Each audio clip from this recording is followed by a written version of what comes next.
Pisces, hello, Sun, Moon, Rising, Venus, Signs or Cross Watchers. Ito yung reading mo for November 23 hanggang 30. Pero to ay timeless reading naman. Always yung mga reading ko rito, lahat timeless yan. So kahit kailan mo mapanood ito, as long as nakaka-resonate ka.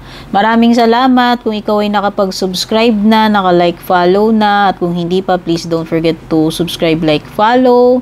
Sobrang thankful, grateful po ako. Malaking tulong po yung mga likes, comments, and shares ninyo. Sa mga interesado mag-avail, mag-inquire ng private reading ko, panoorin nyo na lang hanggang dulo na itong video or pakibasa ninyo lahat ng nakasulat sa description. Nandyan lahat ng details at link. Mag-ingat po kayo sa mga impostor yung gumagaya ng page ko. Marami-rami na sila. Kapag may nag-PM sa inyo na God friend, offer ng kung ano-ano, mag-ask ng kung ano-ano, red flag, hindi po ako yun at never ko pong ginawa yun. Okay, yun yung palatandaan ng impostor. At wag po kayong magpa-scam sa mga ganun. Maganda maging aware kayo. Like nyo lang, i-follow nyo yung official page ko. Unang card mo, scissors, no? Disappointment in some affair, Pisces. Naku, ano ba to? Madi-disappoint ka na naman yata at merong something about gunting. Pwedeng meron something na napuputulin ka na rito. Or mag-ingat sa mga sharp objects, especially sa gunting. Ayan. Nagwo-work ka ba? Magamit ka ba lagi ng mga gunting? Ayan. O baka ikaw ay mananahe. Ano pa ba yung mga gumagamit ng gunting? Fashion designer. Yung mga nagugupit-gupit, o yan baka ikaw ay barbero or stylist, di ko alam. Sa may mga ginugupit-gupit dito. Or ribbon cutting, kung may ilo-launch ka na business, sabihin na natin. Or meron kang kailangan ng putulin. Ayan. Anything na related sa sharp objects, sa mga puputulin, or disappointment. Okay. Fox, nako. Kasi doon sa Lenormand, yung fox is something na hindi mo someone na hindi mo mapagkakatiwalaan. Okay, pero ito, iba yung sinasabi dito eh. Ito naman, may kinalaman siya sa pagiging wise, pagiging madiskarte pagdating sa pera or negosyo or pakikipag-deal. Ayan. So, maaaring ikaw ito, kailangan mong maging o maaaring may business transaction paparating sa Pisces. Ayan. O may makakausap ka dito. So, kailangan maging wise ka sa pakikipag-deal dito. Oh, business deal yan. Nakikita ko lang. May transaction dyan. Turkey. Someone behaving stupidly. I hope this is not you, Pisces. O either mag-cause sa'yo ng problem ito. Kung ito ay nasa poder mo. Kung sino man itong person na to. Ewan ko. Ma-irritate ka or madi-disappoint ka. Ayan, no? May disappointment eh. Okay, malamang magkukos sa'yo ng disappointment to dahil sa stupidity na itong person na to kung sino man yan makakadil mo dyan. Okay. Lobster, ayan. Sa pera talaga may financial pinch. Okay, so budget.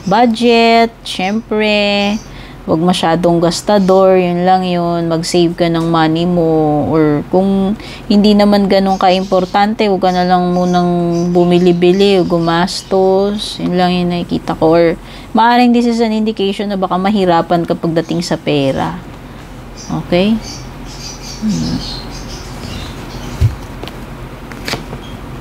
Barrel. Pagiging empty. Kakulangan, sabihin na natin, maka-experience ka ng emptiness, yan, or mafe-feel mo, okay, may something na kulang sa'yo, or pwedeng kapusin ka talaga sa pera, especially lumitaw itong lobster card mo, so mag-ingat ka about money, na hindi ka maubusan, mabankrupt, kapusin, tas mapapautang ka, or maproblema ka sa pera. So, maging wise ka na lang, para maiwasan mo yung ganong problem. Pero ang barrel kasi is pagiging hollow pagiging empty. So, sabihin na natin, feeling mo siguro, merong something na kulang sa'yo. Etong November, kung ano man ito. Pera man yan, etc. Or kulang pagiging empty pagdating sa love. Ayan, kasi may binabanggit din dito about love eh. O baka yung iba sa inyo tigang. Tigang yung love life nyo, empty, baka ano. O pwede namang may ka-relationship ka, pero parang merong something kang hinahanap eh. Basta parang may space na kailangan punan. Sabihin na natin, may hinahanap ka, may something na missing. Ayan.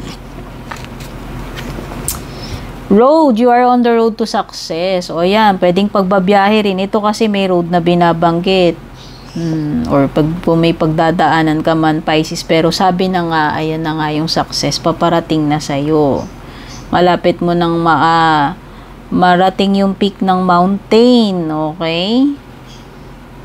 Marireach mo na yung destination mo, marireach mo na yung success, or kung ano mang magandang outcome to naghihintay sa'yo, Pisces.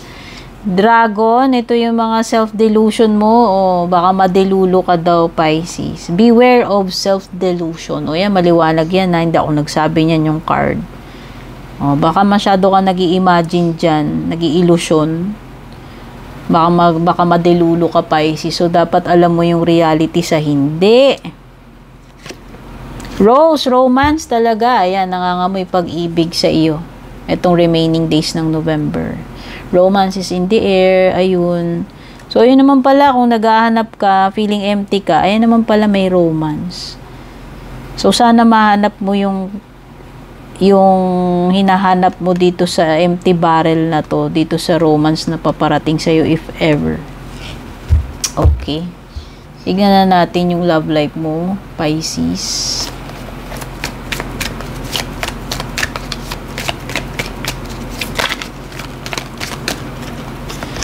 Proof, evidence, show me, receipts. Ay! Snake. Nako. Baka mahulog ka sa patibong netong person na to.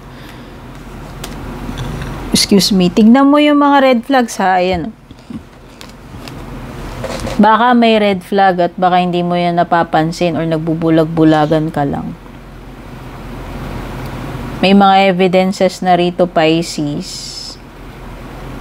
Akala mo ganito ganyan pero hindi pala, may tinatago, may ebidensya rito. Magtingin ka ng mga signs or red flags dito. Snake kasi pwedeng temptation to, o baka naman ikaw o yung person mo maging marupok. Basta may temptation sa paligid dito sa connection ninyo. Roller coaster, pabago-bago, erratic, magulo itong connection ninyo, magulo tong person na to, or pwedeng kayong pareho, hindi ko alam kung sino sa inyo yan. Magulo yan eh. Pag roller coaster, nasa peak, tas biglang boom, bagsak uli yung energies. Alam mo yun, parang exciting, tas biglang boring na naman. Hindi ko alam kung maliwanag lang ibig sabihin nito. Instability. Unpredictable. Hindi kayo, ewan ko, merong something dito sa inyo na magulo. Hindi ko alam kung pareho kayo or yung isa lang sa inyo. Pabago-bago dyan or hindi, unreliable, sabihin na natin.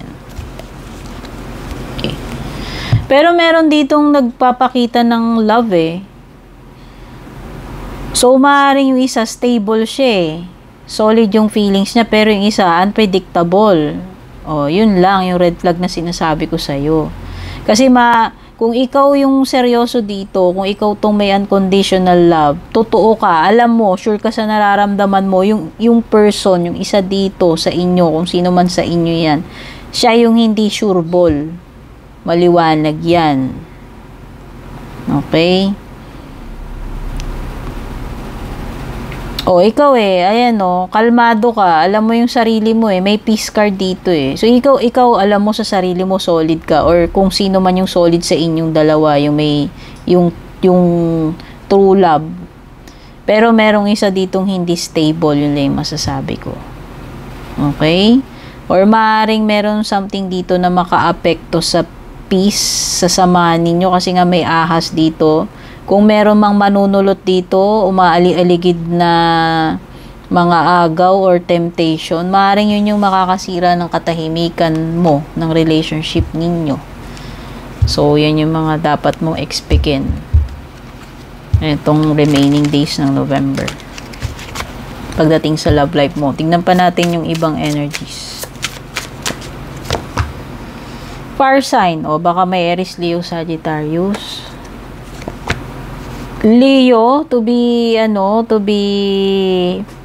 precise, kasi fire sign, tapos may Leo, bear, strength card, bear tuloy. Ba't ko sinabing bear? Two of Cups. Pwede rin may water sign. O, ikaw yun eh. Pisces eh. Or meron pa bang other water signs dito? Libra. Ayan. So, yung mga strong energies dito, Leo, Libra. Okay? Naglalaro-laro lang siya sa fire and air and water. And I think ikaw itong water. So, yun na nga. Strong energy ng Libra at saka Leo, yung mga maaaring meron dito sa sa sitwasyon mo.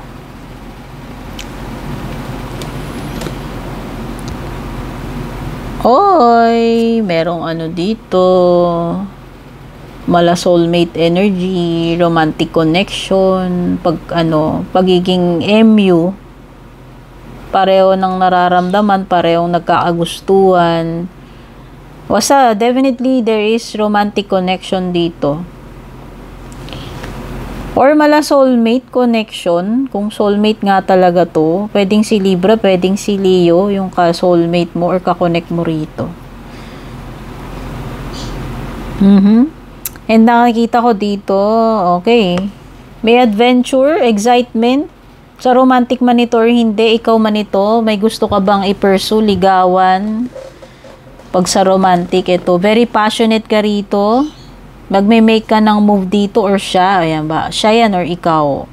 Pero nakikita ko dito, pagdating sa career, i-go mo to, ayan very excited ka dito. Action kasi si Knight of Wands eh. So nakikita ko dito, ikaw ay willing na kumilos para dito sa bagay na to, sa love life man ito or sa career mo. Enthusiastic ka, gusto mo may mangyari, ikaw na talaga yung kikilos dito, yung nakikita ko, magme-make ka ng move. Magiging marupok, ayan snake. Sa ilalim ng snake card, baliktad yung strength card. So, hindi ko alam kung sino yung magiging marupok sa inyo dito. Pwedeng ikaw o pwedeng yung person na nakaka-deal mo. Kung iba, wala kayong kumpiyansa sa sarili ninyo, napanghihinaan ba kayo ng loob? Ayan. Pwedeng yun din naman, kung hindi naman to related dito sa love life. So, kailangan mo ng inner strength, Pisces. Hindi pwedeng ganyan na panghinaan ka ng loob dyan. At ito na nga yun, na-discuss ko na to yung connection, romantic or hindi. Okay? Maaaring compatible kayo, attracted kayo pareho sa isa't isa, kung business partnership ito. Maganda to kasi magwo-work yung partnership ninyo, ayan successful siguro yung transaction nyo dito or maganda yung business partnership or romantic partnership. Kung meron mang magiging decision dito, Pisces, maaaring hindi papabor sa'yo. Baka maargabyado ka dito. Baliktad yung justice card mo. Pagiging unfair yan eh. So, nakikita ko lang hindi mo makukuha yung deserve mo rito. Or hindi talaga papabor sa'yo yung mga bagay-bagay. Or decision man niya kung decision yan. Page of Swords. Pagiging curious. Whether merong nagiging curious sa'yo dito, pwedeng si air sign or ikaw yung nagiging curious sa kanya. May inaalam eh. May gustong malaman, nangunguha ng information tong tao na to, whether ikaw to or yung kung sino man niya, si page, si air sign, pwedeng si Libra. Five of Wands, kakumpetensya dear, ayan na nga yung snake. Sa romantic mo, sa negosyo mo, or kung saan man to, merong kang kaagaw, may umaaligid-aligid dyan, nakakumpetensya kalaban. Okay, Pisces, so yan yung mga na-pick up ko. Sana makatulong sa'yo itong reading. Take care, God bless, babush.